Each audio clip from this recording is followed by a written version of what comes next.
'cause you told me that's what I should do when anxious thoughts. Hello there, I'm Lloyd Evans. Welcome to The Bunker. Today I'll be sharing my thoughts on the JW Broadcasting episode for April 2021, hosted by governing body member Samuel Hurd, assisted by governing body helper Christopher Mavor. Now there is a bit to talk about here, so without further ado, let's roll the first clip. In addressing our theme, Is Your Best Good Enough? I'd like to start by reading Galatians 6:4. It says, "But let each one examine his own actions, and then he will have cause for rejoicing in regard to himself alone, and not in comparison with the other person." We're told to examine our own actions. So ask yourself, how am I doing spiritually? Am I happy with my attendance at Christian meetings? Do I participate by sharing meaningful comments as able? How about my personal study of the Bible? Let me examine my involvement in the ministry. Could I do better in preparing for my return visits? Do I conduct any Bible studies with interested ones? If so, am I content with what I am doing? In effect, you're asking yourself, is my best good enough? Yes, Samuel Hurd is here asking Jehovah's Witnesses to examine their track record and decide whether they are giving enough as believers. Are they involved enough in the preaching work? Are they attending enough meetings? Are they doing enough study? What we're in for here, viewers, is just one long talk in which Jehovah's Witnesses are going to be guilt-tripped. There's no other way of putting this. Repeatedly, Samuel Hurd is going to be asking Jehovah's Witnesses, is your best good enough? And he's going to try to answer the question, how can Jehovah's Witnesses know whether their best is good enough? And spoiler alert, by the end of this, Jehovah's Witnesses aren't going to be completely clear on that, because it turns out there is no easy way of knowing. One thing that we have learned, according to this scripture, is that it's not about comparison. It's not about comparing what you're doing with another Jehovah's Witness. But it's easier said than done, because Jehovah's Witnesses only have other Jehovah's Witnesses by which they can compare how active they are in service. And as we're going to find out, it's not as simple as a Jehovah's Witness saying, well, I think I'm doing everything I can. I think my best is good enough. What we're in for here is a talk that is just going to remind Jehovah's Witnesses of everything they should be doing, a talk that will remind witnesses that it's not simply about trying hard, it's about giving everything you possibly can to the organization. We might see others in the congregation that are doing more than we are. But then we look back at Galatians 6:4 again, and it clearly said that I should not compare myself with the other person. So we could quickly assume that we're doing what we can, reasoning that it's good enough. But let's not forget the first part of the verse. We are to examine our own actions. We need to compare what we are doing with what we personally could be doing. We need to be active and not become self-satisfied and overconfident. 1 Corinthians 10:12 provides this warning. So let the one who thinks he is standing beware that he does not fall. But you may say, I'm doing my best. What more can I do? Take a good look at your best. Scrutinize it. Examine very closely all you're doing with the time that you have. Can mundane activity be replaced with theocratic activity? What do you see? Is your best good enough? It may be, it may not. What we're watching here is an open invitation for Jehovah's Witnesses to sink into guilt and self-loathing if they're not spending every waking moment in service to the organization. How else do we interpret this? Okay, we've been told that according to Galatians 6 verse 4, Jehovah's Witnesses don't need to compare themselves with each other, in fact shouldn't compare themselves with each other. But arguably, what Samuel Hurd is suggesting here is even more unattainable than simply comparing oneself with a fellow believer. He's just told us, can mundane activity be replaced with theocratic activity?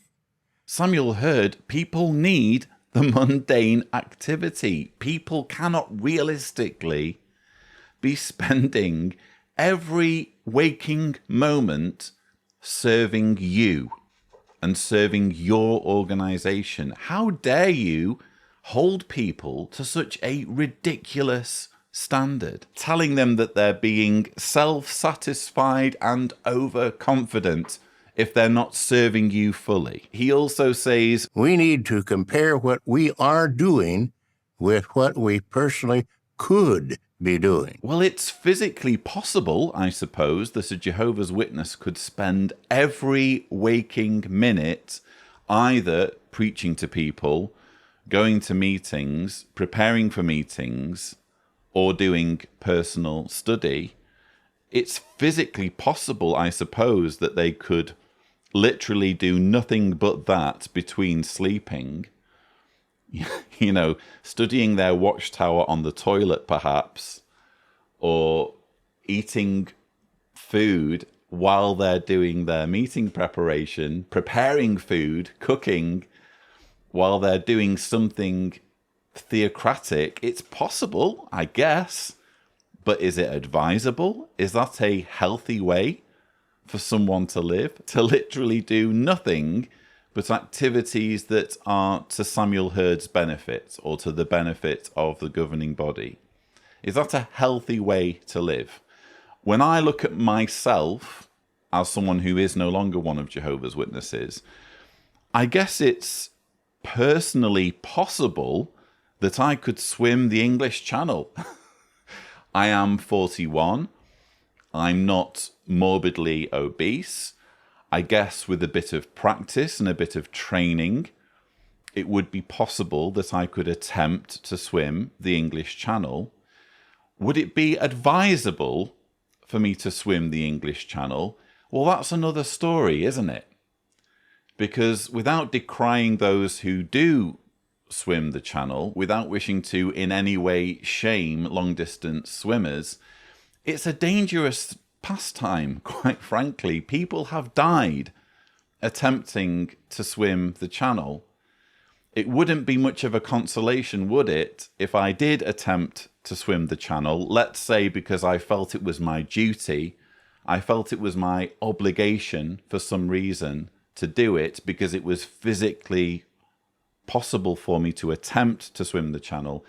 It wouldn't be much of a consolation to my family, to my wife and children, if I died in the attempt. Perhaps I ran out of energy and drowned maybe a mile from shore. Oh, well, it was physically possible. He could have done it, but it just didn't work out on this occasion. Oops, sorry about that, family. Just because something is physically within your power doesn't make it advantageous. And how dare you, Samuel Hurd, shame millions of Jehovah's Witnesses into thinking that if they're not spending every waking hour doing things that you approve of, they're somehow missing the mark. They're somehow failing because they need to be committing themselves 24/7 to being Jehovah's Witnesses and doing Jehovah's Witness activities. I'm here to tell you, Samuel Hurd, that there is merit in doing nothing. There is merit in sitting back and watching Netflix. There is merit in playing Call of Duty or Minecraft or whatever computer game takes your fancy. There is merit in going to the cinema or to the gym or playing football or just sleeping, just having a nap in the middle of the day. There is merit in that because we're human beings. We're not robots. We're not machines where every single second of our day needs to be accounted for in terms of productivity. It's okay to just enjoy life and enjoy living. And frankly, it would be unhealthy to assume that every single minute must be accounted for, and we need to constantly be working in some form to help some organization, religious or otherwise. This sort of guilt tripping is typical of the Jehovah's Witness organization. I'm so relieved that I'm no longer subjected to this on a weekly basis. The reality is that as a Jehovah's Witness, you're constantly on this hamster wheel where the more you do, the more you feel like you could be doing more, because the more you exert yourself and the more you climb the ladder in the organization, the more you feel it's your duty to listen to buffoons like Samuel Hurd when they tell you, oh, is your best good enough? Are you becoming self-satisfied and overconfident? You could feel like you are doing enough, and you could feel guilty for feeling that way when you listen to words like these. You could feel guilty for feeling satisfied and confident that you're doing your best. Talks like this, whether they're at the Kingdom Hall or in this case on the JW Broadcasting episode, will eat away at you and leave you thinking, I could be doing more. I should be doing more. You know what? I'm going to do more. A runner in a race, he practices, trains, eats the right things, keeps a lean, healthy body, wears the best running shoes, and so forth. He gives his best, but loses the race to someone faster. His best was not good enough. Why? It was compared to whether he was faster than his competitors. Johann Blake lost to Usain Bolt in a 100-meter event in 2012 by just a fraction of a second. He did his best, but his best wasn't good enough. A mother and daughter. The daughter is in the second grade of school. She brings home a picture she drew in class.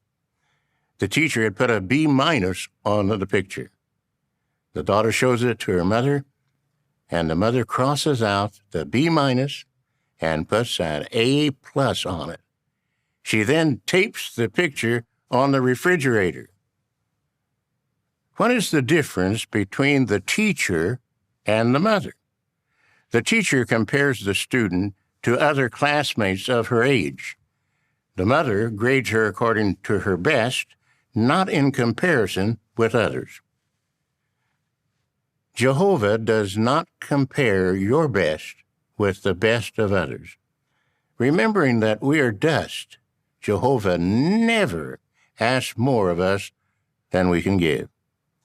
However, he expects us to obey his commands to the best of our own ability. Mark 12:30. You can likely quote it from memory.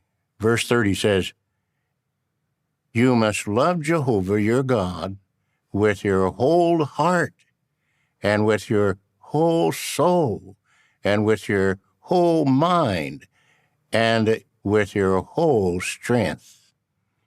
This embraces everything we have, all that we are. So we're listening to a talk by Samuel Hurd in which he is reminding Jehovah's Witnesses essentially that they can always do more. Their best is almost never going to be good enough. If it feels like it's good enough, then that means you're being self-satisfied and overconfident. But he does remind Jehovah's Witnesses to at least not compare themselves with fellow believers, because at the beginning of the talk, he quoted from Galatians 6 verse 4, which says, "But let each one examine his own actions, and then he will have cause for rejoicing in regard to himself alone, and not in comparison with the other person." At first glance, it seems quite reasonable that Samuel Hurd is at least saying, don't go comparing yourself to another believer. That could lead to any amount of bitterness and ill feeling within a congregation if people are constantly comparing themselves with the brother or sister next to them at the Kingdom Hall. But if you think about it, that's a preferable arrangement or a preferable way of deciding whether you're doing enough to what Samuel Hurd is suggesting when he wheels out Mark 12 verse 30, a verse that haunted me as a child. I could never get my head around this verse. As a young Jehovah's Witness, you must love Jehovah your God with your whole heart and with your whole soul and with your whole mind and with your whole strength. Little Lloyd Evans, when I was a kid, I would hear this verse read and I would think, that's impossible. This was years before I would even begin properly doubting my faith. I just knew internally that what this verse was asking of me was impossible, because in my childish mind, I was thinking, well, if I'm going to love anyone with my whole heart, it's my mum and dad. It's my family. And yet here I'm being told that they should play second fiddle because apparently I'm to love Jehovah with my whole heart. I'm supposed to love someone I've never met, someone who is invisible. I'm supposed to love them more than I love my parents because I have to love Jehovah with my whole heart. Could never, ever get my head around that. But it's not just about loving Jehovah with your whole heart, as the verse goes on. It's about loving Jehovah with your whole soul and with your whole mind and with your whole strength. And predictably, Samuel Hurd is going to elaborate on this verse and remind Jehovah's Witnesses exactly what it means to love Jehovah with their whole soul, whole mind, and whole strength. You go in service. You use your whole strength to accomplish it. That's commendable. But what good is it to use our whole strength going into the service if our mind cannot direct our tongue to say the right things when we talk to a person? I used a lot of my strength walking from door to door, climbing stairs, and so forth. And yet no one let me get past my introduction. Question: was that the best introduction you could give? How long have you been using that introduction? Would a new one help? Would using your whole mind by means of advanced preparation result in making your best even better? Have you tried to use some of the introductions demonstrated at our midweek meetings, or some of those found in the reasoning from the Scriptures book, pages 9 through 15? What does the householder see in your face when she opens the door? Is your countenance radiating pleasantness and kindness? Does she see good news or bad news? Do you look happy or sad? The message we're commissioned to deliver today is the good news of the kingdom. We expect it to change sometime in the near future. Do the best you can until you know better.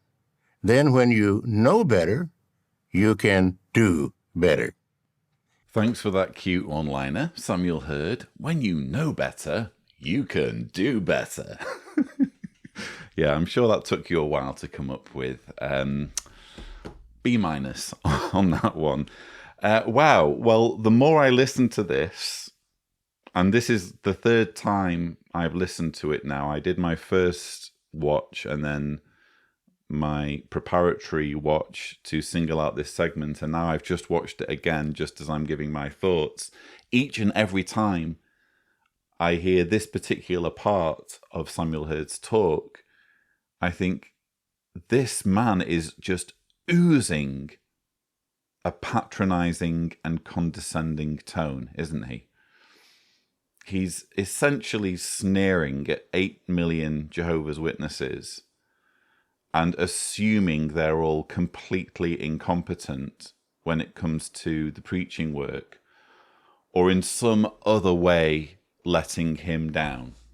He says, But what good is it to use our whole strength going into the service if our mind cannot direct our tongue to say the right things when we talk to a person? you know how this is going to be received, don't you, by Jehovah's Witnesses? They're going to assume that if they don't say the right thing, this means they're a failure.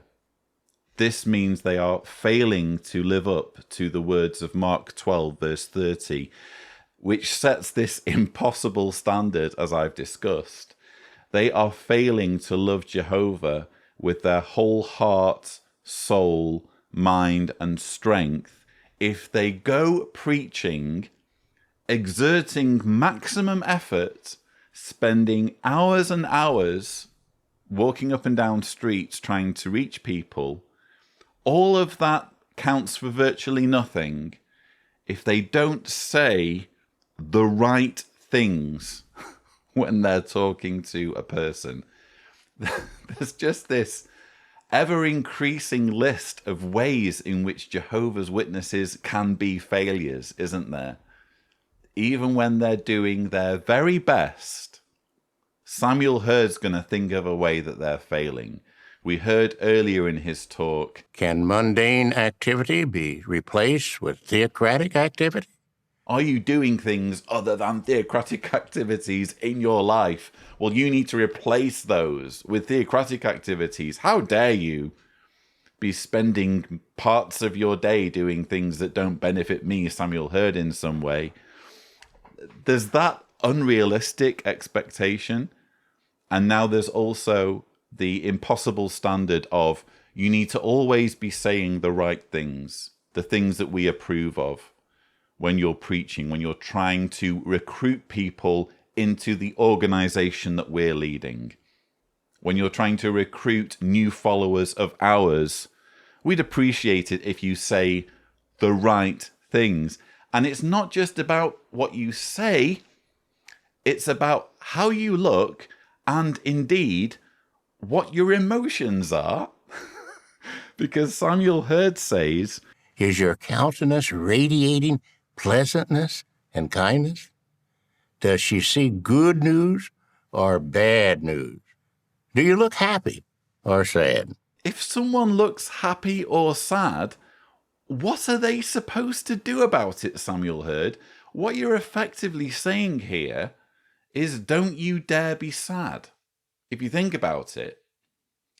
Unless what he means is if you're feeling sad, look happy anyway.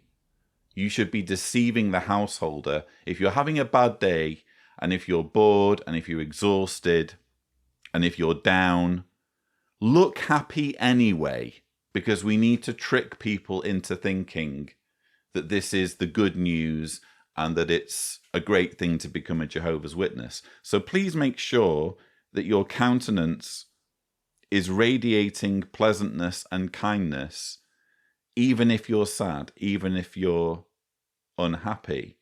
If he doesn't mean that, then what he means is you don't get to be sad at all. You can only ever be happy. The only way you can be living up to Mark 12, verse 30, and loving Jehovah your God with your whole heart, whole soul, whole mind, and whole strength is if you're always happy. How dare you be sad? That's the alternative. to being sad and pretending to be happy. It's just never being sad at all, in which case what we have here is thought crime. Jehovah's Witnesses in that situation would be being policed as to their emotions. And we're straight into the world of George Orwell, aren't we? How dare you be sad? When you're preaching, why would you possibly be sad? You have to be happy all the time. I ask you viewers, could this man be any more unrealistic in the demands he's making of his followers, and any more patronizing and condescending in issuing these demands? You attend all congregation meetings and pay rapt attention with your mind. You're to be commended. But is that all that's required to love Jehovah with our whole mind? Are we meditating on the knowledge that we receive at our meetings in order to draw close to Jehovah? Do you give comments at meetings? Are they well prepared? Do they encourage your brothers and sisters? Are you giving your best? If so, then your best is good enough. What about your personal study or family worship? Are you doing your best? Is your best good enough? I read all the watchstars and the wakes when they come out, you say. It goes without saying that that's good. What did you find in what you read that will deepen your love and appreciation for Jehovah and draw you closer to Him? Do you use your whole mind to meditate and continue to think about it, thus spiking it down deep into your heart? Some things we learn may not be immediately applicable, but can be regurgitated and applied later as needed. Well, amen to regurgitated, Samuel Hurd, although that more describes the spiritual food itself rather than the way it ought to be used. But wow, yet more patronizing, condescending nonsense from Samuel Hurd here, making no secret of what his expectations are for ordinary Jehovah's Witnesses. They need to be attending all Kingdom Hall meetings. They need to be paying rapt attention at those meetings. They need to be reading all magazine articles and studying them carefully.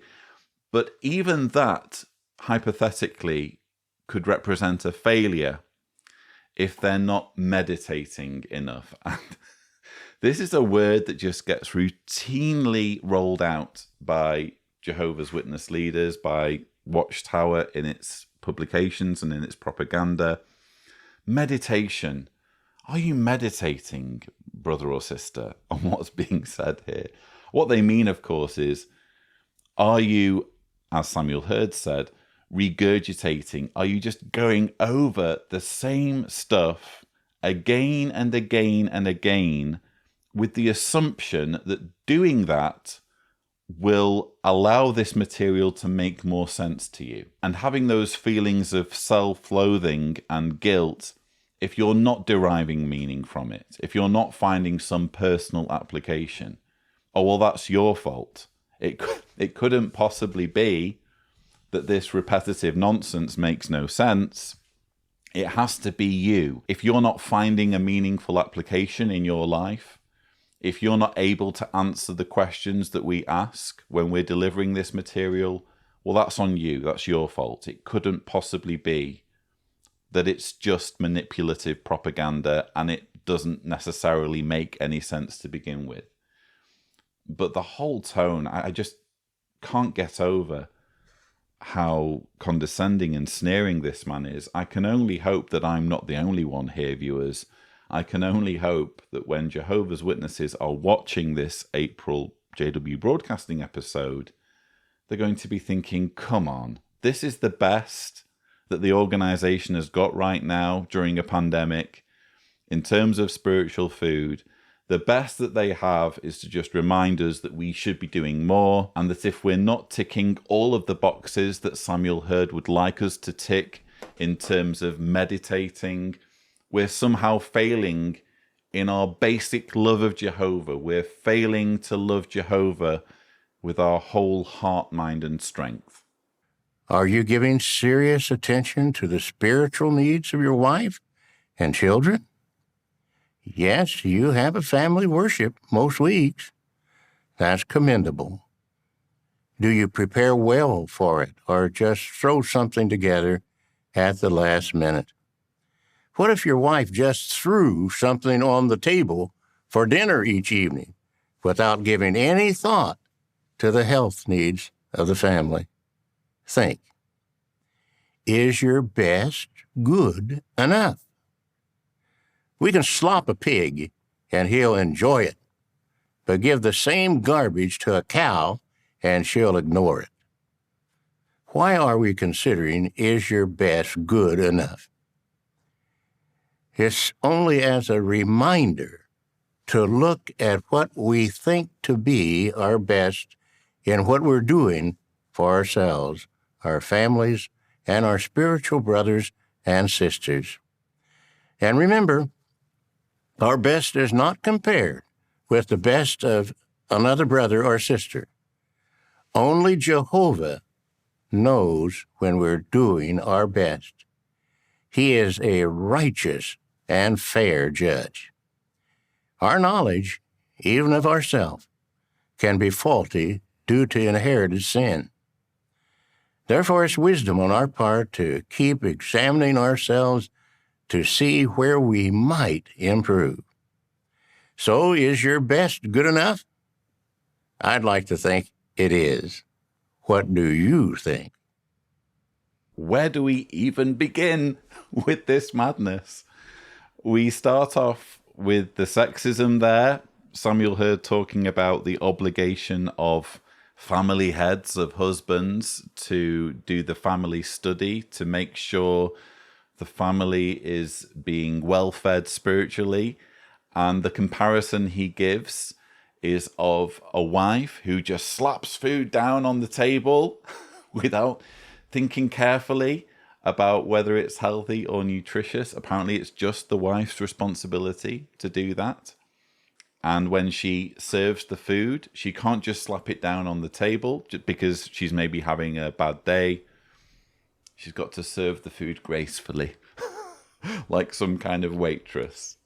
So yes, I mean, this sort of thing comes as no surprise from a man, Samuel Hurd, who is on record as claiming that women have a smaller cranial capacity to men, and therefore they're just not cut out for leadership. You know, scientists say that the cranial capacity of a woman is 10% smaller than that of a man. So now this shows that she's just not equipped for the role of headship. Her role is one of subjection to the man. Then we have this bizarre thing about pigs that just comes out of left field. And I've watched it a few times now, and it doesn't get more understandable. And each and every time, I'm just as baffled as to what on earth this means. We can slop a pig and he'll enjoy it, but give the same garbage to a cow and she'll ignore it. What's the significance of that? Where does that even come from? I've tried Googling it because I just assumed the first time I heard it that this was some well-known saying in some part of America. But when you Google slop a pig, this doesn't come up. So I'm guessing that this is Samuel Hurd's wisdom here. He's probably invented this. And he's imparting this wisdom about slopping pigs and giving the same garbage to a cow.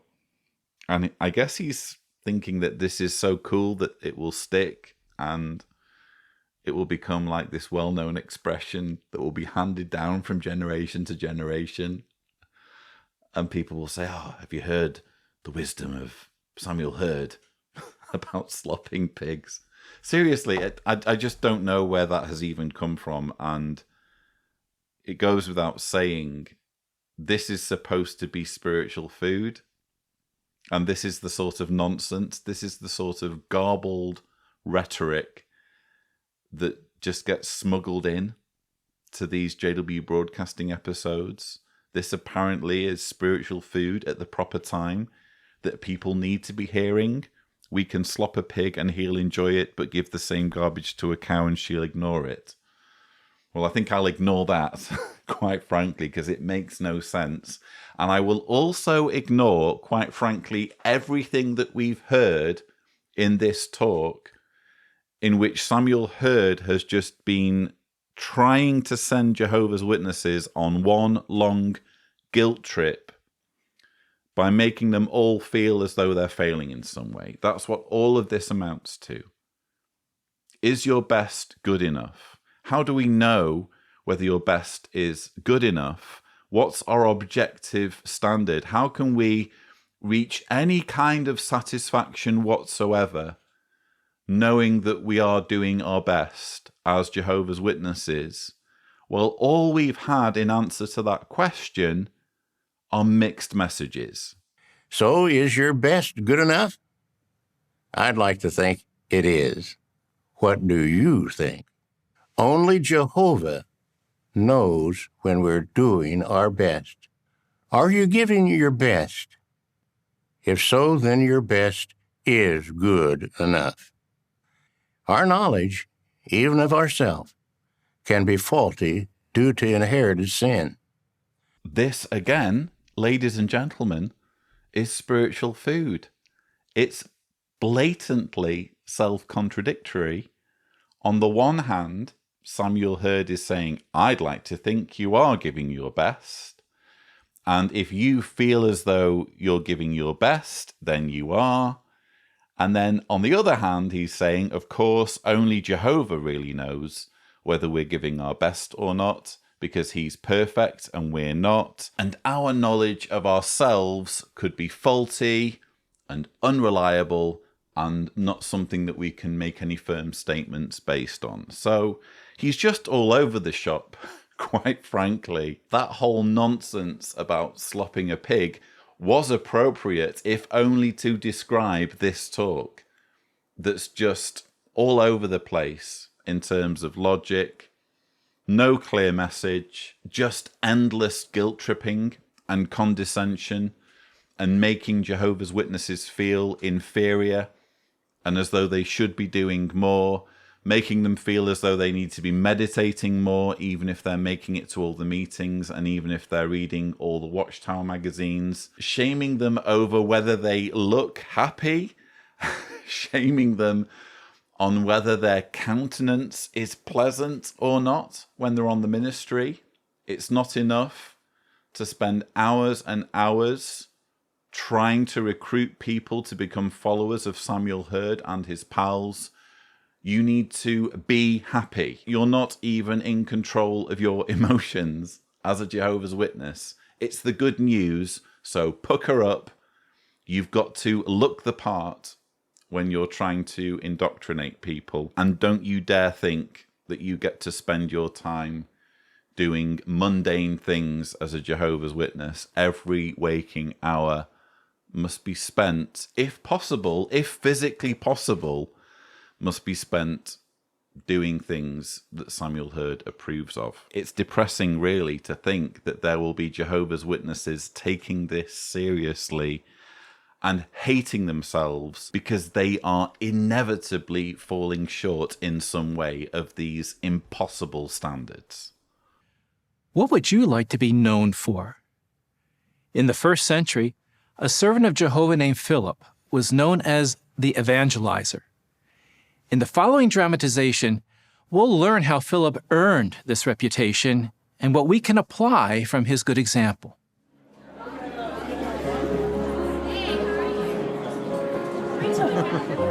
Please find your seats. It's time to start our graduation program. We never dreamed this would happen.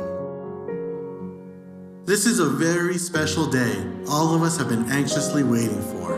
We're happy to see all of you It all started a few years ago. If you'd like to have the circuit overseer and his wife for a meal, please see. It was during that visit and this question. His theme on Tuesday is, what lessons can we learn from Philip, the evangelizer? What could we learn from Philip? Honestly, we were already busy with the right things. Lily and the girls helped out wherever they could.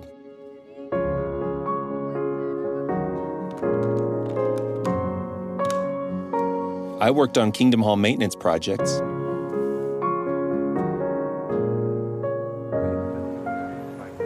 And we had a regular schedule for the ministry. But like in a lot of places, when someone showed interest, it was tough to find them again.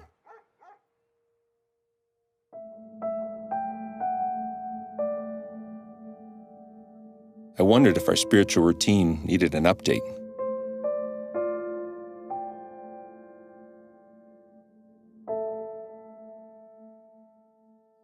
So we're watching a dramatization in the April JW Broadcasting episode about Philip the Evangelizer, and the idea is that this family needs to learn from the Bible example of Philip from the New Testament in improving their service to Jehovah.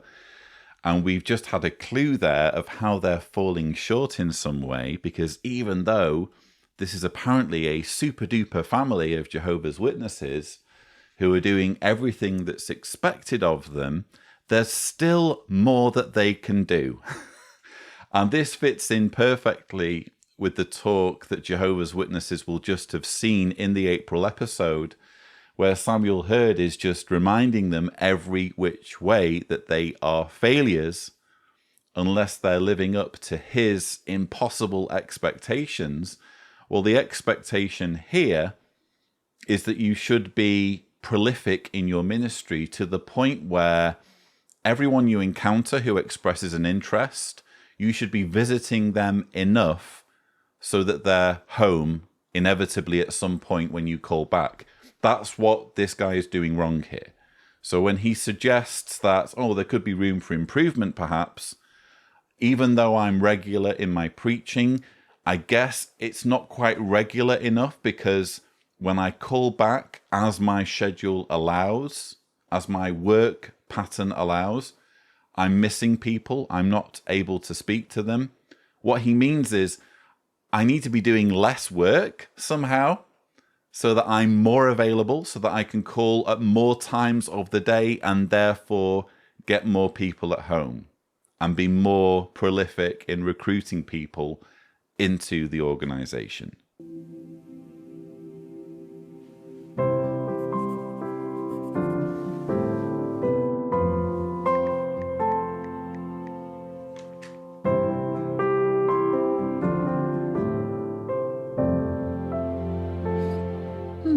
This is interesting. Because of the persecution, Philip had to flee from Jerusalem to Samaria.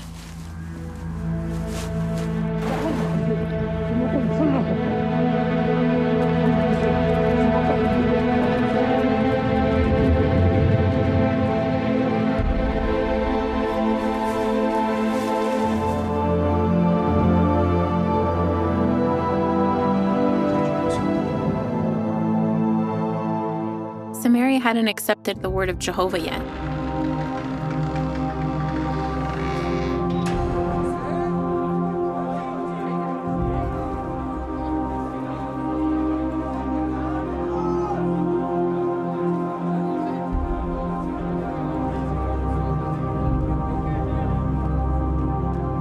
But Philip saw that trial as a spiritual opportunity.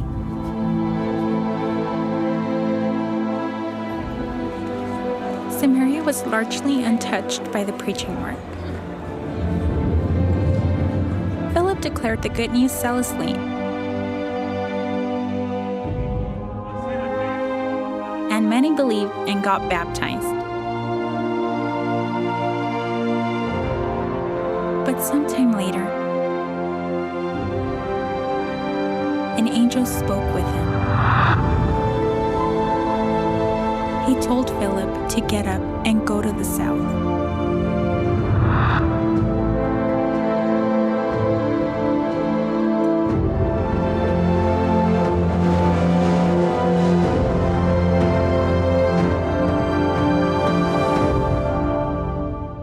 That led him to find the Ethiopian eunuch and preach in other cities. Philip was willing to serve wherever there was a need.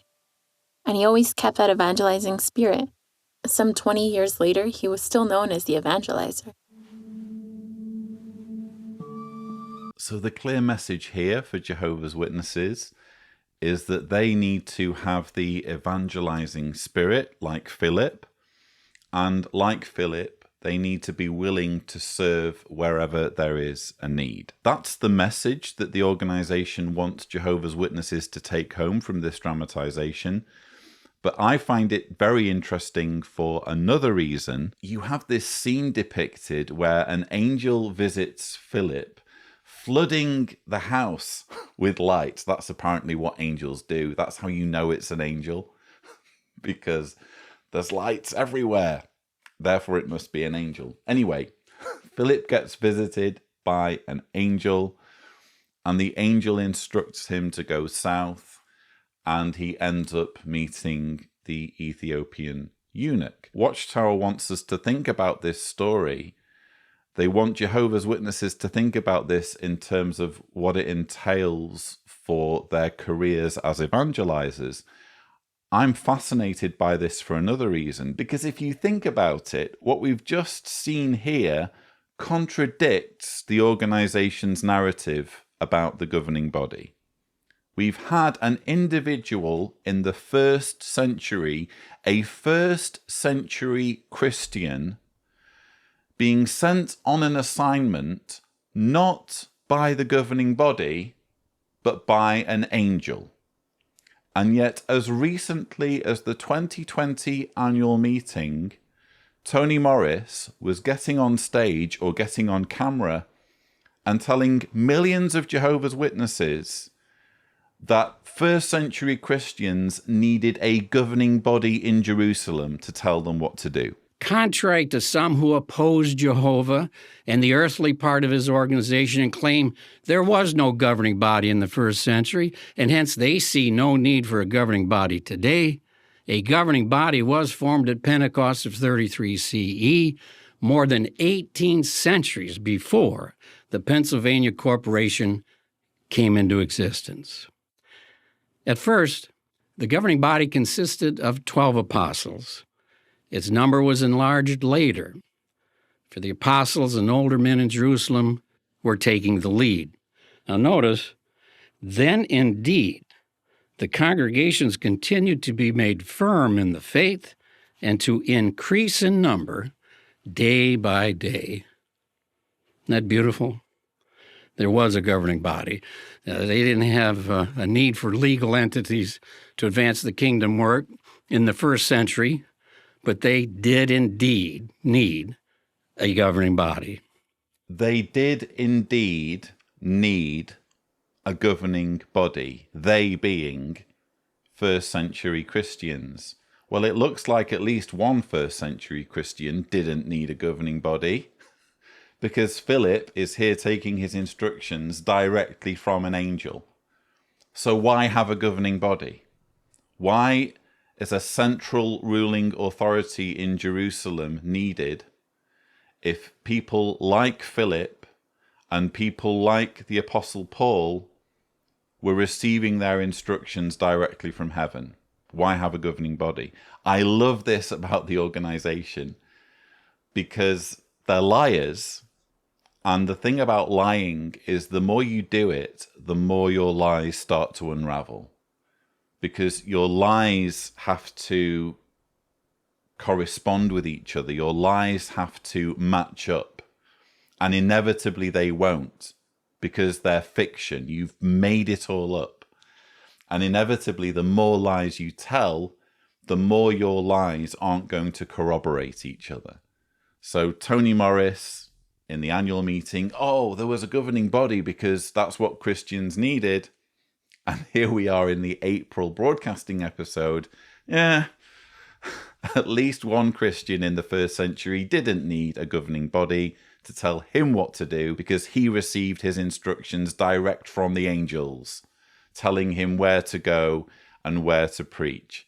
So, yes, worth revisiting Toni Morris's words. I actually did a sushi debunking this claim that Jehovah's Witnesses need a governing body because the first century Christians needed a governing body. It's in this sushi, which will appear around about here. Watch it if you haven't seen it already, especially if you're one of Jehovah's Witnesses and you've been falling for this idea that God, if he exists, needs a governing body to tell you what to do, a governing body consisting, coincidentally, of Toni Morris and his pals. By that time, his life had changed. He was a family man with 4 daughters. But that didn't stop him from showing hospitality when Paul and his companions came to visit.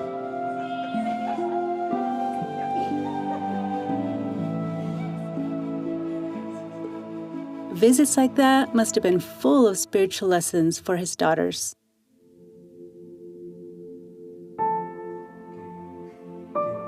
That night, we came up with a few things we wanted to do. We started by having the circuit overseer to lunch. We hadn't made time for that in a while.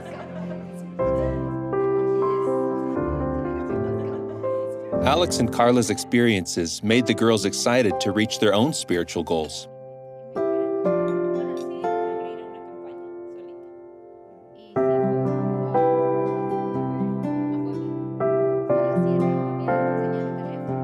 But, like Philip, changes came that we didn't expect. I was out of work for a few months. It was a stressful time, but also a spiritual opportunity.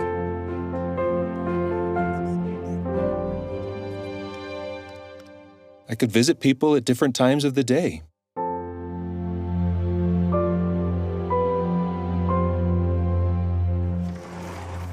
We tried to make the most of the situation and preach zealously.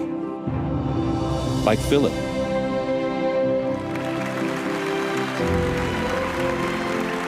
And here we are, watching our girls graduate from the School for Kingdom Evangelizers.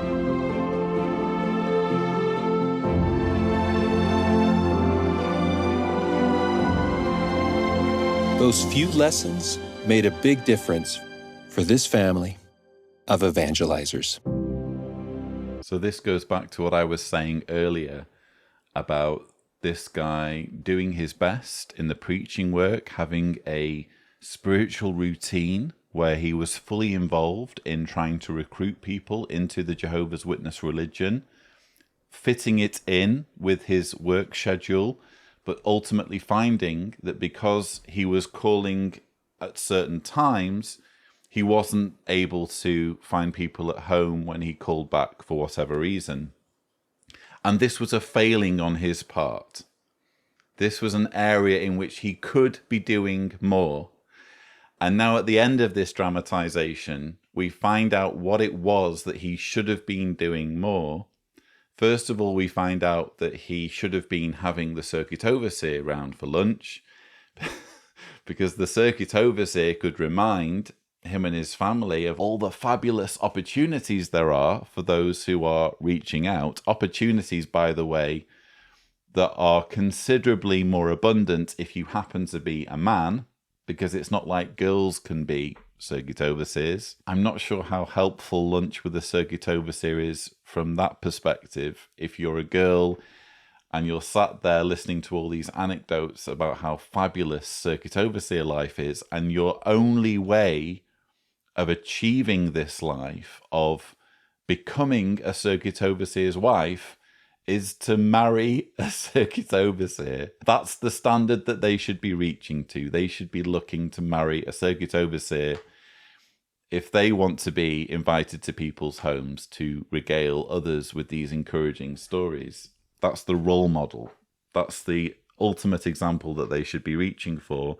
But they find an alternative. They decide to go through the School for Kingdom Evangelizers, which is the modern iteration of what I went through, the ministerial training school. They've changed it quite a bit since I went, and now you can go, even if you are a sister. It used to be brothers only, now sisters can go as well, which I suppose is some kind of progress. But ultimately, it's all about turning people into evangelizers, making people more useful to the organization. And that's the moral of the story. Are you making yourself available to the organization to do the things the organization needs you to do in order for more to get recruited into the organization? It's clearly all about benefiting the organization rather than benefiting the individual. Classic example, this guy who started off wondering how he could do more, wondering how he could find people at home, he loses his job, and because he is this super duper spiritual man that Jehovah's Witnesses should be looking up to as a role model, he sees losing his job as, quote, a spiritual opportunity. I was out of work for a few months. It was a stressful time, but also a spiritual opportunity. Oh dear, you've lost your job, but never mind. This means that you can do more preaching. That's the message here. This is where this guy was falling short. He had a job. His job was holding him back. And by losing it, it meant that he could preach more. That's what you're supposed to do as a Jehovah's Witness, with a family no less. If you lose your job, don't spend your time trying to get a new job. And we all know, those of us who aren't on the writing team, or those who are responsible for putting this propaganda together and who don't live in the real world, those of us who do live in the real world know how this works. When you lose your job, if all you're going to do is do preaching work, you're going to be permanently unemployed. Because the thing you need to do when you lose your job is spend lots and lots of time finding a new one, applying for new jobs, finding out where the vacancies are, firing off emails, firing off letters, going on websites and filling in forms, attending interviews, getting rejected from a good number of those interviews, and eventually one of those interviews will result in you having a new job. But oh no, Jehovah's Witnesses, in that situation, here's your spiritual opportunity to go out and recruit more people into the organization. Never mind if your cupboards are empty. Never mind if you're destitute. At least the organization's needs are being met. Let's pay attention to this interview with Eugene and Odile Intezarayo, who attended the 145th class of Gilead. What can we learn from their example of faith and endurance?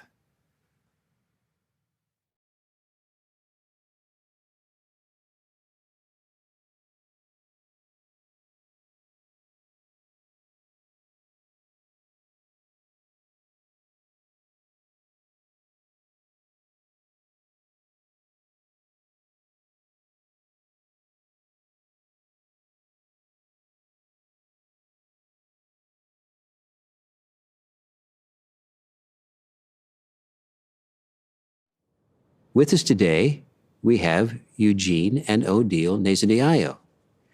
They've graduated from the 145th class of Gilead, and they lived through this mayhem.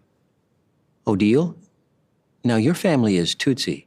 Now this must have certainly put them in danger. The killing was happening all over the country, so my parents and my brother were killed. I saw that some religious leaders were involved in killing people in genocide. I couldn't believe how people who were previously living together, friendly, now they start killing their neighbors. How did you get contact with the truth? So after the genocide, I was taken by my aunt, whose family were Jehovah's Witnesses. So I began studying the Bible with them. I was in a Live Forever book. I saw a picture of a priest blessing people in the church, and then he was blessing troops who were going to kill. But also I could see how brothers and sisters in the congregation, with love and courage, risked their life to take care of one another. Oh, that's touching. What has helped you to not become a bitter person? The preaching work is very important to me because the more I talk about the Bible promises, they become real to me. For example, when I talk about the resurrection hope, the condition of the dead, this helped me to feel that my loved ones are not suffering anymore and they are waiting to be resurrected. So this makes me feel happy. So this comes out of left field in the April JW Broadcasting episode. We're hearing here from a couple who have graduated Gilead, Eugene and Odile, talking about their experience of the Rwandan genocide. I don't know, it just feels very distasteful to be exploiting this horrific tragedy, this catastrophe in which so many people died under the most brutal circumstances, exploiting this atrocity for religious leverage to promote the Jehovah's Witness religion. That's what we're seeing here. Odile wasn't a Jehovah's Witness when this happened. She became a Jehovah's Witness later and learned that Jehovah's Witnesses protected one another during the genocide. I don't doubt that that happened, by the way. But what she's relating here, in terms of at least the message that the organization wants people to take away, namely that Jehovah's Witnesses were fabulous and Jehovah's Witnesses looked after each other, what she's relating, she's not relating firsthand.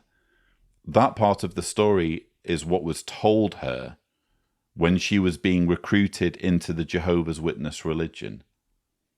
The part of her story that is firsthand is the fact that she no longer has parents and she no longer has a brother because this thing happened. And in the face of this unimaginable loss, I mean, imagine losing simultaneously both of your parents and your brother, and not due to some disease or something, but in the most brutal way, people going door to door with machetes. I mean, this is just unfathomable violence and carnage. And Jehovah's Witnesses sail along and say, oh, don't worry, we've got the solution here. Follow us and you'll see them again. That is exploitation of the most grotesque kind. And the way they're showing this story, the way they are capitalizing on this grief for propaganda value is despicable. Now, Eugene, your family was not a direct target of the violence, but what other hardships did you face? The economic situation was very difficult. My family had no money, and they could not buy food. I remember my mom, I can still see her lying on the bed in complete despair, not knowing what she can do for us children. The elders asked me to go to the Kingdom Hall. And when I arrived, they handed me 18,000 Rwandan francs. The elders told me that my brothers and sisters from abroad offered us this gift. So I immediately ran back home, found my mom still lying on the bed. I gave her the money. I can still see my mom crying because of the joy and thankfulness of what the brothers had done. Excellent. Excellent, that, isn't it? Eugene. You got some money. Your wife, sitting next to you, lost her parents and her brother, and you got some money. You got 10,000 Rwandan francs, and everyone lived happily ever after. Because isn't it an amazing worldwide organization? Isn't it incredible that Jehovah's Witnesses only look after their own when there's an atrocity and when there's a tragedy? Odile wasn't a Jehovah's Witness when it happened. She didn't get any money, did she? How could she have got any money? Because she wasn't a Jehovah's Witness yet. But you were a Jehovah's Witness. You didn't lose anyone, and you got some money. Wow. You know, if God is involved in this in any way, shape, or form, what does it say about God? That he let your wife's parents and brother die, but you and your family, your hardship was not having money, and you got some money. Viewers, I've spoken about this before, this whole Jehovah's Hand thing.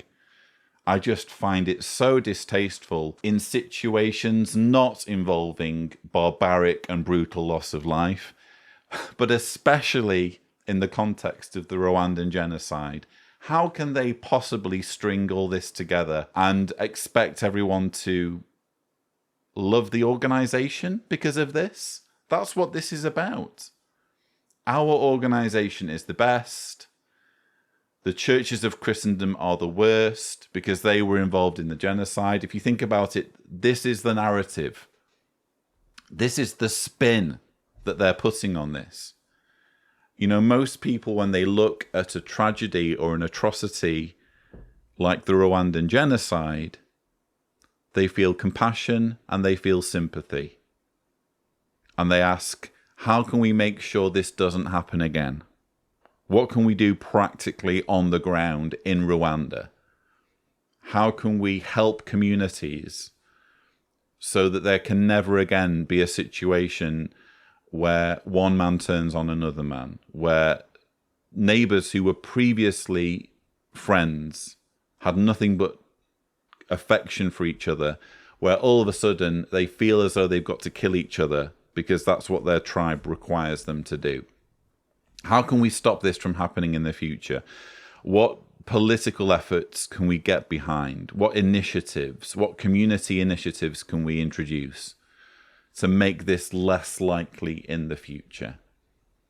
Jehovah's Witnesses look at this and think, how can we spin this to our advantage? Oh, brilliant. There's a couple from Rwanda in this Gilead class. We'll stick them on camera in this glossy interview segment. They even give it a name, by the way, as we're going to see. They seem to think of this as an actual show that they're doing. And we're going to find a way of spinning this whole story to drive home the message that religions outside of Jehovah's Witnesses are deplorable and they are involved in this sort of thing, whereas Jehovah's Witnesses are the good guys, and Jehovah's Witnesses will at least give you money if this sort of thing happens and you're one of us. That's the message here. And I quite frankly found it very distasteful as well that Odile was the one with the story, but they had to interview them together, even though Eugene's experience of the genocide was completely different and nowhere near as tragic. His hardship was monetary, whereas his wife lost both of her parents and her brother. But because he's the man, because he's the spiritual head, we have to interview both of them. We can't just interview Odile and hear her story. We've got to have her husband next to her giving his version, even though his loss was nowhere near the loss of Odile. I found that distasteful as well, and an indication of just how male-centric this organization is. They needed that fresh application of this very commandment of Jesus. loving one another to the point of risking our lives for our brothers.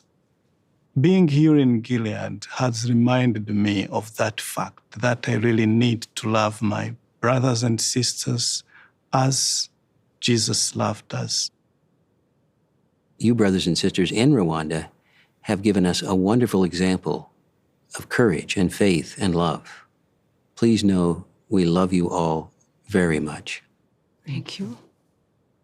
Thank you for joining us on this edition of Extraordinary Experiences.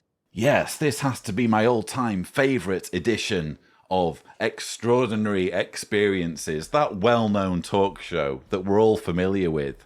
You know, there's a long line of editions that readily spring to mind when I'm thinking of interviewing excellence. Good grief. Yeah, like we've all heard of your show that you've literally just made up and are now trying to promote as though it's this new thing that everyone's watching. Oh. And then they say as well, you brothers and sisters in Rwanda have given us a wonderful example of courage and faith and love. These two Gilead graduates have given a wonderful example of courage and faith and love. He was young during the genocide, and his family weren't affected by the violence. They were affected by financial hardship, and they received money. That was his story. Courage, faith, and love. His story doesn't in any way involve coming to the rescue of other brothers and sisters. His story was simply about receiving aid. That was his story.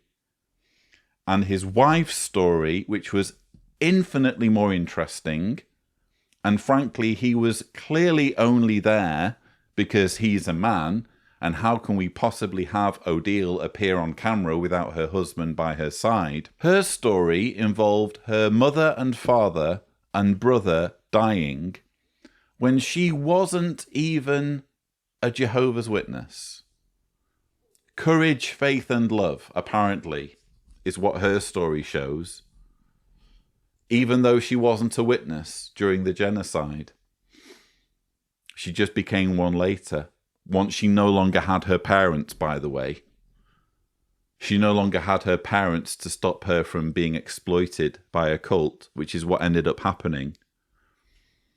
And by being exploited by a cult, by getting roped in due to her aunt, who had Jehovah's Witness family, apparently that was her showing courage, faith, and love. They are just clueless, aren't they, when it comes to dealing with these genuine stories of tragedy. They get so caught up and so preoccupied in thinking, how can we spin this? How can we use this story from Rwanda to show courage, faith, and love? That's our message. Courage, faith, and love. That's our neat little motto that we'll put at the end. That they get so preoccupied with the spin that they don't stop to think for a moment whether their spin actually applies to the story that we've heard. The spin becomes more important than the story itself, to the point where it doesn't actually matter whether the spin applies to the story. It's literally just a case of, oh, Rwanda, these two people who've come to study in the Gilead course, they're from Rwanda. Oh, one of them lost family members due to the genocide. Let's interview them and get the heart-tugging story, even if the story itself tells us nothing about the organization beyond, oh, the guy got some money. We're still going to try to exploit and leverage this story to try and use this grief and use this pain and use this immense loss to persuade people that ours is the best organization. In Nehemiah's day, the Jews joyfully embarked on a massive building project. With Jehovah's direction and help, they were able to finish the work in just 52 days. You look like you've been working. During the production of the film, Nehemiah, the joy of Jehovah is your stronghold, the walls of Jerusalem were built once again, but this time at Mount Ebos Studios in Brewster, New York. A variety of skills were needed to produce this drama, with many volunteers coming together using their time, energy, and abilities to create an accurate teaching tool. And they found great joy in their work.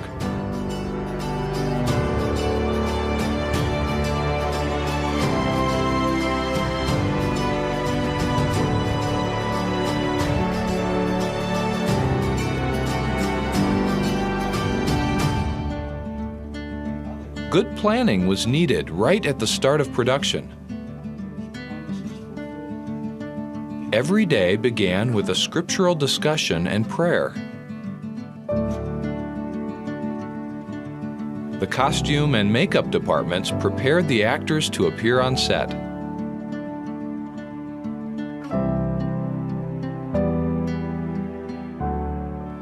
Yes, building is a legacy of God's people. Nehemiah was one of many who throughout history devoted their energies to supporting the work of building. In a similar way, the production team that made Nehemiah, The Joy of Jehovah is Your Stronghold, joyfully worked hard to produce a film that helps build love and appreciation in the hearts of God's people. A variety of skills were needed to create this drama, including the skill of applying a fake beard. So yes, we've just been watching a behind-the-scenes segment from the April 2021 JW Broadcasting episode, apparently intended to impress Jehovah's Witnesses with the resources and effort and energies that were put into creating the drama that was shown last year at the 2020 Always Rejoice Convention, a drama about Nehemiah. And look, I always enjoy watching behind-the-scenes montages because I find the art of filmmaking fascinating. I love to see teamwork and collaboration in a creative process where there are so many different moving parts, and these all have to come together to create a piece that is seamless and tells a story in a complete and compelling way. I find that whole process fascinating, and it's always interesting to see it. It's just a shame that in this case, all of this effort has gone into producing something so utterly forgettable as a Jehovah's Witness drama. Because really, what's the legacy here? I mean, if you're watching a behind-the-scenes documentary about almost any other film, you know, let's say like a Hollywood production, let's say a Star Wars film or The Mandalorian or Star Trek or something, you're watching something that bare minimum is going to inspire people. You know, even if the storytelling isn't great, even if the acting isn't great, even if there are plot holes, even if there are problems here and there, overall, you're going to entertain people and you're going to inspire people. And the story is going to be roughly compelling. Otherwise, it wouldn't have been picked up by a Hollywood director and it wouldn't have been given all of this funding. That's not the case here. So the funding has been thrown at this story, whether it's a good story or not, because we're talking about a cult that has made it its goal to just churn out propaganda about the Bible, regardless of whether the stories themselves are interesting. And in the case of the Nehemiah story, as I commented at the time in my rebuttal, what a dull story. The walls of Jerusalem are in decay, and Nehemiah rides to the rescue and rallies the people, and they build them again. That's the story. It's a really boring story. I mean, you could argue, yes, but they had all sorts of opposition, and the non-Jews were scheming and trying to thwart their efforts. And, you know, Nehemiah also needed to get the people back on track spiritually by invoking these new scrolls that they'd suddenly found that weren't at all just newly written, which Ezra had uncovered, reminding of the need for fanaticism in driving away family members who didn't speak Hebrew and who weren't observing the religious rituals. Yeah, there's all that side to the story as well, but I don't think that it makes the story any better. If anything, it makes the whole thing more questionable, because there's very clearly a fanatical, extremist, fundamentalist undertone to the whole thing, which hints at the same streak in the organization behind the production and the way that it breaks apart families and the way it stigmatizes outsiders and makes everything outside of the organization appear evil and scheming in some way. So, yeah, the whole story, when it wasn't dull, it was disturbing. And doesn't that sort of describe almost any drama that this organization does? Yes, it's lovely to see people working together and collaborating. And incidentally, some of you will have noticed that the guy who appears to be on the crew, maybe he's a director, I don't know, but this is the same guy who appeared in, I think, the 2017 convention. The Don't Give Up convention, I think, was where we saw this guy in a dramatization that was essentially pinning the blame for 1975 on ordinary witnesses. That was the purpose of this particular dramatization. So it's interesting to see this individual who played this role in that particular dramatization now being on the production crew. It's not mind-blowing or anything, granted, but it does lead me to wonder whether there is utility in using actors who've been in previous productions and keeping them within the filmmaking family.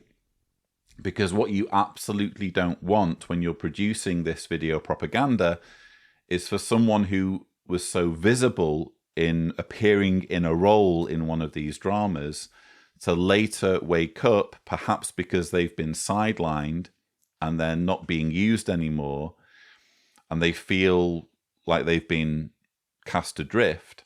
The last thing you want are these people waking up and speaking out against the organization. So whether it's intentional or not, I don't know, but there's certainly utility in keeping them involved, even if it's in a non-acting role where they're behind the camera. I don't know, I'm just spitballing here. It was interesting to see a familiar face.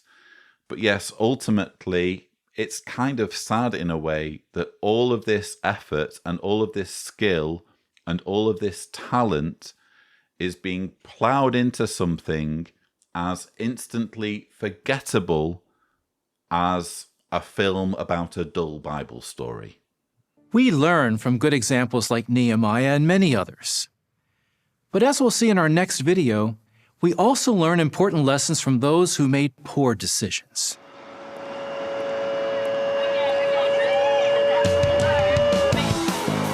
I was born to two Christian parents. They always tried to instill in us a love for Jehovah.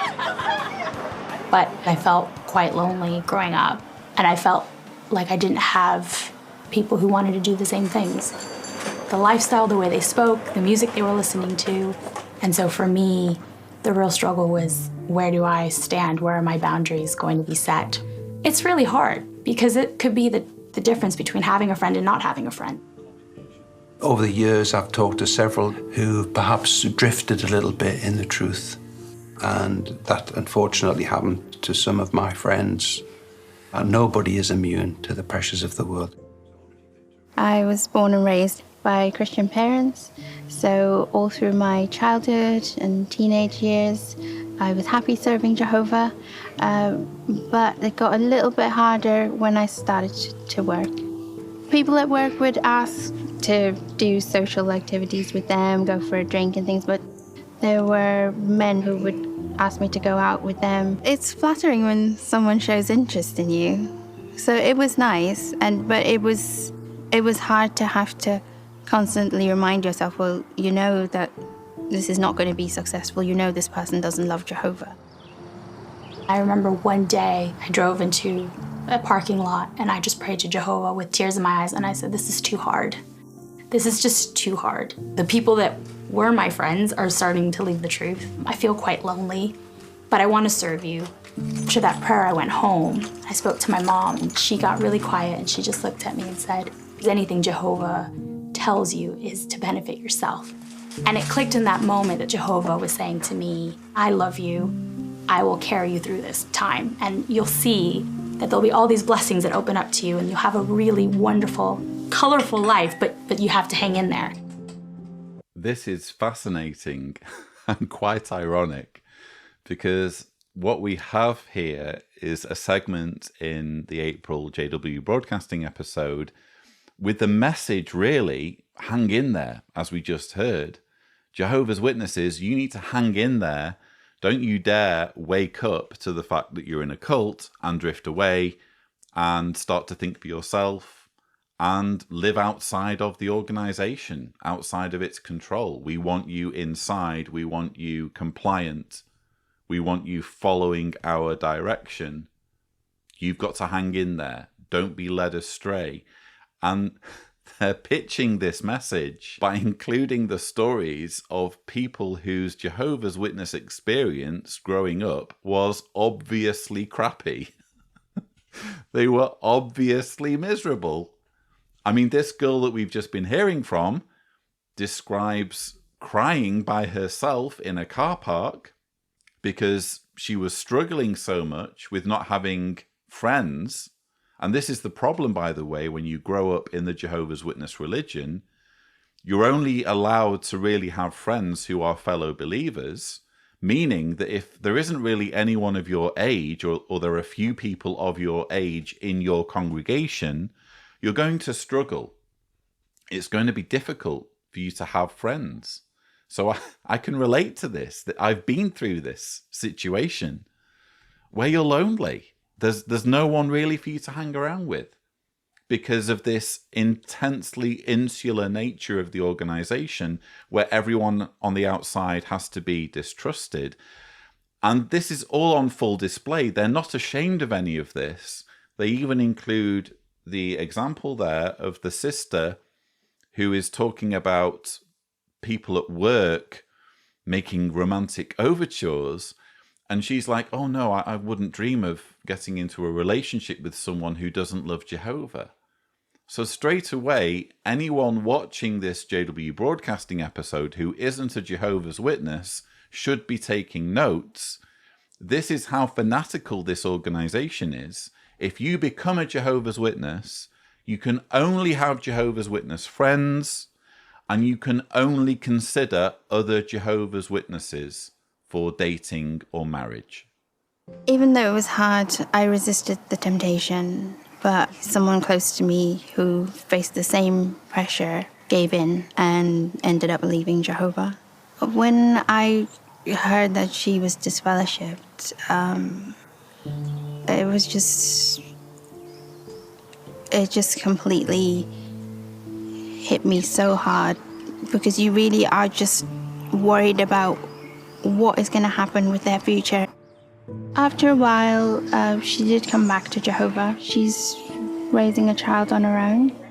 One day we were having a video chat, and with a little one just playing in the background. But she suddenly turned around and went, "Mommy, why did you marry someone who doesn't love Jehovah?" So she understood that we need to live according to Jehovah's standards. As elders, we can help people to get up and get back on the path to life. And it's a real pleasure. I'm reminded about the account of David. Eventually, he was forgiven by Jehovah because he had a good heart. However, there were consequences all through his life. I've received so many blessings for sticking to Jehovah. I found a lovely brother to marry in the Christian congregation, and we're very happy together. The thing to do is just stick with Jehovah, taste and see that Jehovah is good. When you do that, you will appreciate that there is absolutely no need to go anywhere else. Having observed what has happened to people who've left the truth and the baggage they sometimes end up carrying when they come back into the truth, it makes me feel it's just not worth it. Really, Jehovah's like a parent. He wants to protect us and care for us. Things will always work out for the best if you do things Jehovah's way. I feel my family's had many blessings as a husband and a father. I've got 4 children who've all grown up in the truth, and they've all gone on to have good theocratic lives where they've enjoyed many privileges of service. So for me, it's been a real blessing to do things Jehovah's way. I think when you test out the world, Satan will give you immediate satisfaction, but when you serve no purpose to him anymore, that's it. One of the most beautiful blessings I've received is people around you who love Jehovah, who want to serve him the way you do. I really strongly believe that Jehovah not only gives us a lot of blessings, but gives us blessings that he's handpicked for us. My observation would be experience is not the best teacher, Jehovah is the best teacher. Jehovah wants us to be happy and avoid the painful consequences of bad decisions. If you're facing a test of integrity in some way, remember that, as our brother said, Jehovah is our best teacher. Yes, Jehovah is our best teacher, or as the guy put it, experience is not the best teacher. Jehovah's the best teacher. Don't have the experience of leaving the organization and seeing for yourself whether your life implodes. Just take it from us that that's going to happen. We're saving you time here. We're saving you time and emotional heartache with these stories that we're showing you of mostly people who never ventured outside of the organization. We're saving you untold misery by pleading with you not to stray, to stay inside the organization at all costs. Wow, how manipulative. And for me, this just smacks of desperation. This is an organization that is seeing people leaving, that is hemorrhaging members, and this is the way they're responding, by putting this in their JW Broadcasting episode for April, effectively pleading with witnesses not to leave. And you had that story of this girl who resisted the overtures of people at work, and now she's acting all judgmental when it comes to talking to her friend on the phone, because her friend had a child with someone in the world. And for me, it was heartbreaking to hear that this child is also now being indoctrinated, so that a child of an unbelieving father is already saying that it's wrong to get into a relationship with someone who doesn't love Jehovah. How sad. Already the cycle is continuing. This girl who ended up in a relationship outside of the organization is just passing on this indoctrination, just passing on these fears and these stigmas. Oh, you really shouldn't do what I did. You really need to only marry within the organization. And look what happens when you do that, when you follow this advice. Because this super judgmental, super spiritual sister who resisted these overtures at work, she says, I found a lovely brother to marry in the Christian congregation, and we're very happy together. Yeah, that sounded totally compelling. We can really hear how happy and how in love you are when you refer to the love of your life, your soulmate, as a lovely brother in the Christian congregation. Oh, and then this guy comes and sits next to her on the couch, and he's wearing his cream slacks. That's the signature Jehovah's Witness casual look, by the way, if you didn't know before. When you're not at the meeting, or when you're not trying to recruit people into the organization, when you're just having your downtime around the house, don't you dare wear jeans. You need to wear nice cream slacks with your shirt tucked in and your belt showing. That's a signature casual Jehovah's Witness look. And this super spiritual sister has found a lovely brother who dresses this way. And she's so in love that she's calling him a lovely brother. Yeah, totally convinced there that you've found your soulmate. And we get another stupid one-liner from this elder guy when he says, things will always work out for the best if you do things Jehovah's way. Things will always work out for the best if you, for example, refuse a blood transfusion, because that's what's required if you're a Jehovah's Witness. Even if it's life-saving, even if you would die refusing a blood transfusion, things are working out for the best doing that. Things will always work out for the best if you shun your disfellowshipped family member, even if they go on to commit suicide because they can't deal with the loneliness. Things have worked out for the best there. Things will always work out for the best when child abuse is covered up by an organisation that says it hasn't even happened if there weren't two witnesses. Things are totally working out for the best when an individual is being shielded from the authorities and can go on to accumulate more victims. It's all working out for the best because we're doing things Jehovah's way. It's indescribable how stupid that line is. But that's the sort of throwaway remark that's supposed to impress Jehovah's Witnesses. You also have this sister saying, I call her a sister. She's not my sister. You have a young lady saying, I think when you test out the world, Satan will give you immediate satisfaction. But when you serve no purpose to him anymore, that's it. What a stupid, mindless thing to say. We're talking about someone who doesn't know whether this is true because they've never gone into the world. The claim itself doesn't make sense. Satan will give you immediate satisfaction, but when you serve no purpose to him anymore, that's it. The implication being, when you leave the organization, you have a purpose to Satan, so he will give you satisfaction. But after a while, you will stop serving a purpose to Satan, and that's it, meaning he abandons you and leaves you miserable. Well, what purpose was served originally, and how did the person stop serving that purpose? All of this is very vague, isn't it? It's basically just scaremongering people into believing that if they leave the organization, things may seem as though they're going well to begin with, but ultimately things are going to deteriorate when you stop serving a purpose to Satan.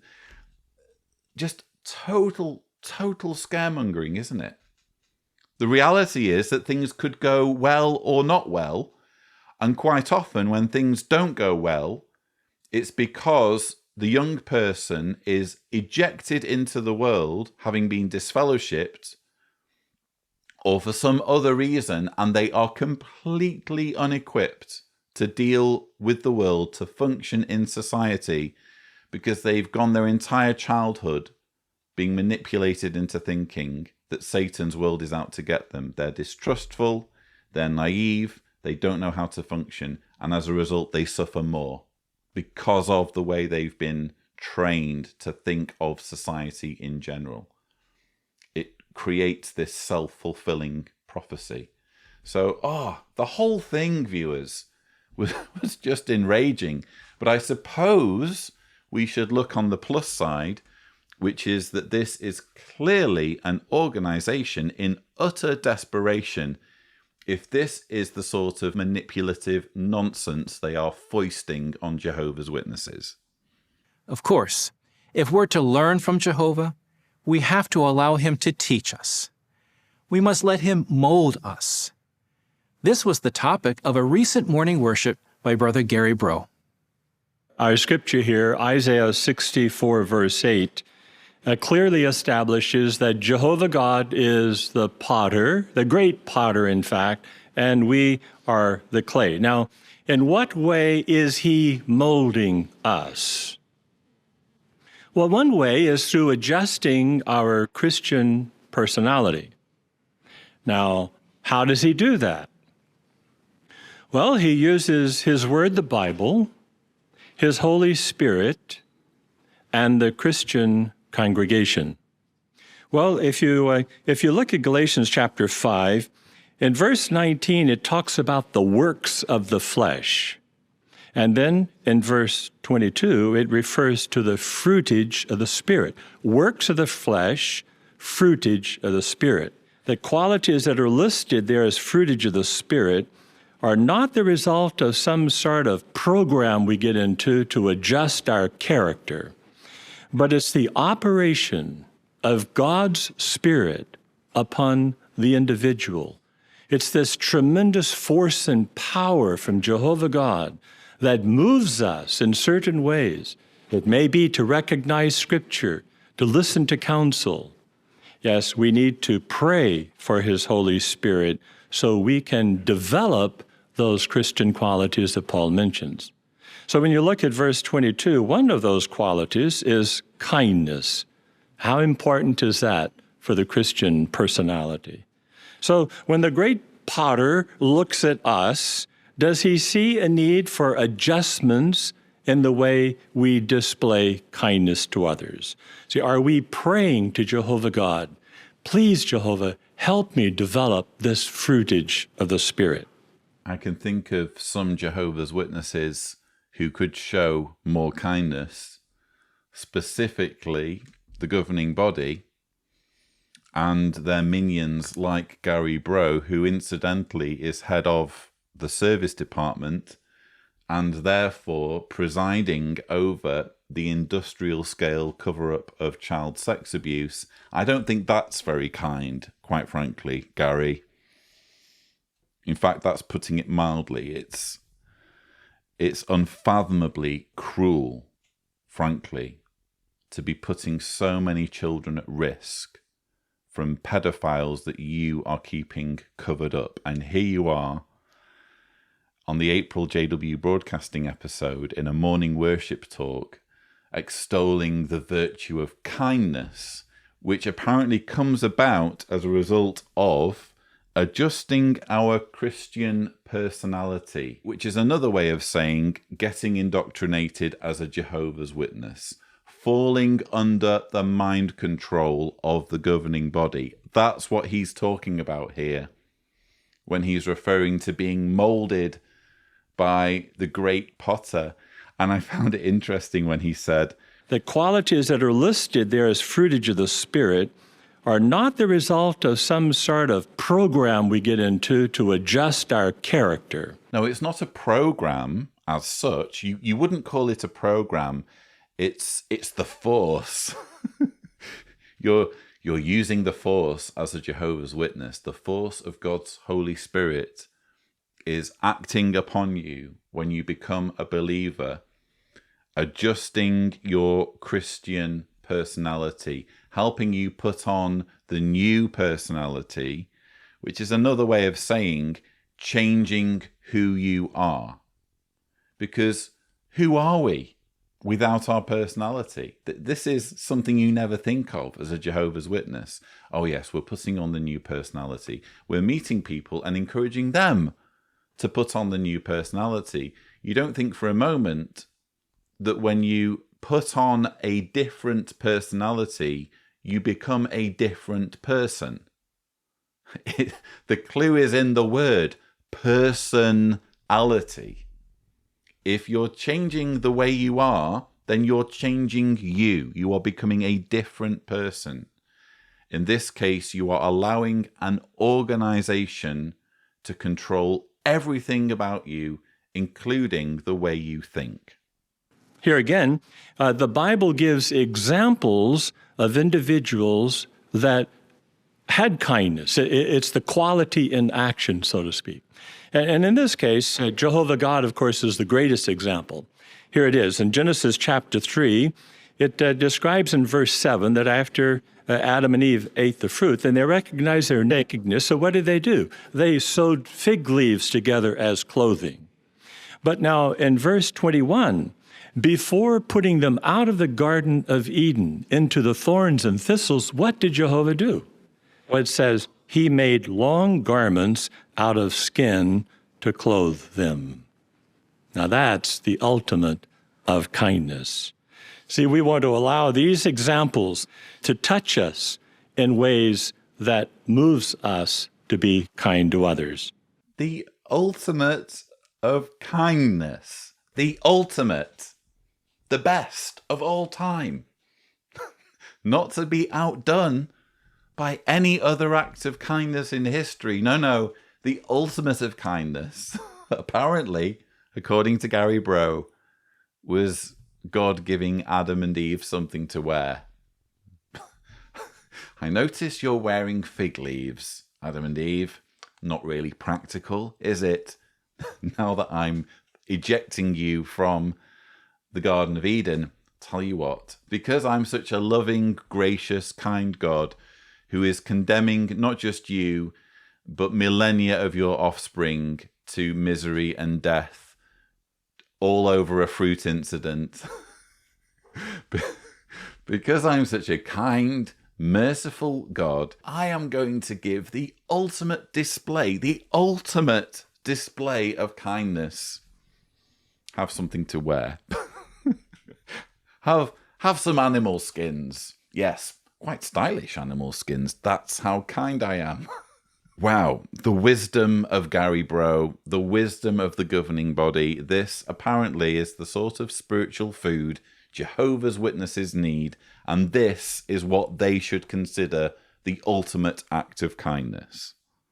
So, when it comes to our Christian personality, especially involving humility and kindness, as we've talked about today, may each of us respond to the molding of Jehovah God. He uses his word, the Bible, and he uses his Holy Spirit. Now, we also said Jehovah uses the congregation. So may we all be responsive to counsel that we receive either from the platform or maybe individual counsel to improve in these areas. And if we respond correctly, then we can say, as recorded in Isaiah 64:8, "But now, O Jehovah, you are our Father. We are the clay, and you are our potter. We are all the work of your hand." That's if you respond correctly. My question would be, Gary, what happens if you respond incorrectly to the molding of Jehovah, to the council of elders? What happens if you respond incorrectly? Are you going to clue us in there? Or is it just a given because you're talking to an audience of Jehovah's Witnesses? Is it just a given that we all know what you're referring to or what you're not referring to? Namely, the fact that if you don't respond to the molding, if you don't change who you are as a person and literally put on a new personality, you're going to get destroyed at Armageddon. Do you sometimes feel that your best is not good enough? As Brother Hurd said earlier, it can happen. But as our new song reminds us, we overcome these feelings by safeguarding our heart and mind.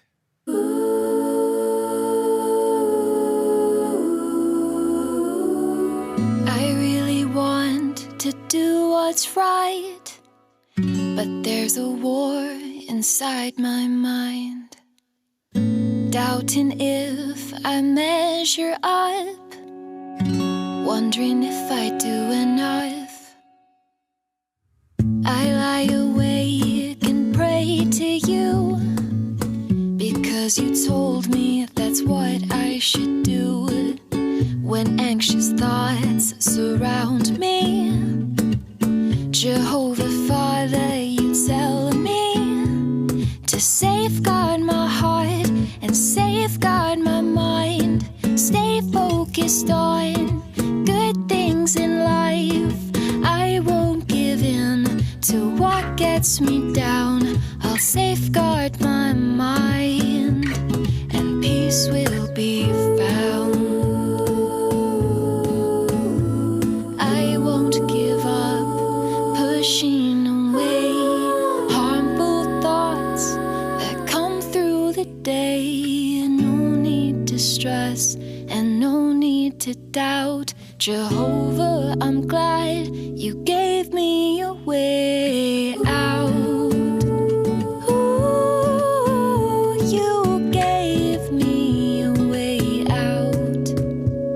I'll safeguard my heart and safeguard my mind. Stay focused on good things in life. I won't give in to what gets me down. I'll safeguard my mind, and peace will be found.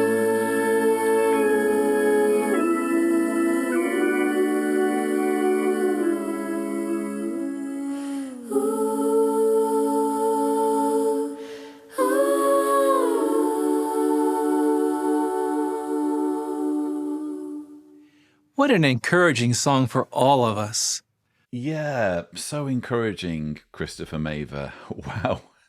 So we've just been watching the music video from the April JW Broadcasting episode, and wow, what a waste of perfectly good anime. I mean, there's talent there, isn't there? That was quite impressive artwork. It's just a shame that all of that talent was used to back up a horrendously manipulative song. I mean, really. They're talking all about safeguarding your mind. We need to safeguard it because it's under attack. It's besieged by doubts. Doubts are the enemy. We need to effectively plug our ears and just think happy thoughts. That was the message for me. They literally say at one point, or the lyrics say, I won't give up pushing away harmful thoughts that come through the day. Harmful thoughts, yes, you need to push them away, because if you entertain them, that's thought crime. I won't give up pushing away harmful thoughts that come through the day. No need to stress and no need to doubt. There's no need to have doubts. Why do you need doubts? Who needs doubts? It's so much better when you have total certainty that yours is the one and only absolute truth. No need for doubts. Jehovah, I'm glad you gave me a way out. Jehovah didn't just give a way out. At the end of this video, he gives a nice, delicious cake. Because there's always got to be a happy ending, hasn't there? And in this case, the best they could come up with was, oh, this poor girl, she's trapped in this cult. She is clearly struggling with harmful thoughts that come through the day, but she's persevering, and as a result, she gets rewarded with a picture of a family and a cake. Our brothers enjoy getting together for encouraging association. They watch JW broadcasting programs and enjoy hospitality. Favorite Lithuanian dishes include shashlik, skewered grilled meat, and cold borscht soup, which is made of beets and sour cream served with hot potatoes.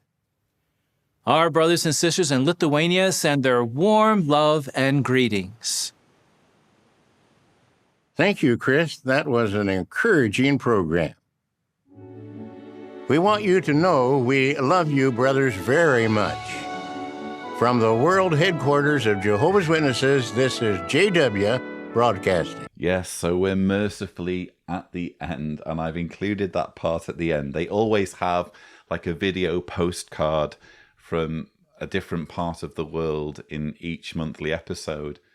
And this time we're being shown witnesses in Lithuania, and they're including all sorts of needless information about what they're eating locally. I mean, don't get me wrong, I'm sure the borscht soup is delicious, cold or not.